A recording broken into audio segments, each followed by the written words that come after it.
جادو ہو جائے تو اس کے معاملے میں ہمارا عقیدہ کیسا ہونا چاہیے؟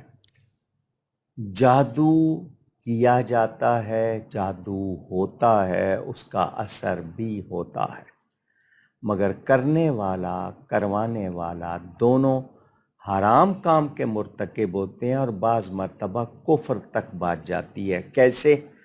وہ جو انسانی اسکل ہوتا ہے، یعنی آپ کے پورے چہرے کا جو ہڈی اندر ہے، وہ اس طرح کی ان کے پاس رکھی ہوتی ہے، جس طرح مجھے تفصیلات بتائی گئیں، اس پر باقاعدہ وہ حلف اٹھواتے ہیں، اور حلف میں وہ غلط جملے جو کفریہ ہوتے ہیں وہ کہلوا لیتے ہیں۔ جب کوئی کروانے جائے جادو تو وہ کہتے ہیں جی اس پہ رکھو کہ میں یہ مانوں گا اور جو کہیں گے یہ کروں گا، اور اس کے مان کے وہ آگے جو لفظ لگاتے ہیں وہ کفریہ ہو جاتے ہیں۔ تو پھر کرنے والا کروانے والا دونوں ایمان سے بھی جاتے ہیں، اور بہت شدید ان پر وبال بھی ہوتا ہے۔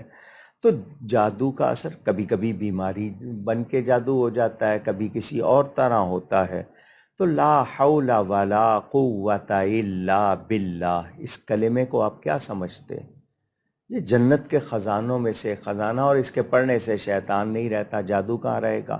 اور آخری دونوں قل معوذتین، قل اعوذ برب الفلق، قل اعوذ برب الناس، اور پھر آیت الکرسی۔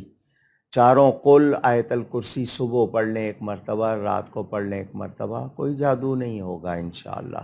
ہم پاک رہیں، ہم کلام الہی پڑھتے رہیں تو انشاءاللہ جادو نہیں ہوگا، لیکن یہ کرنا کروانا دونوں حرام۔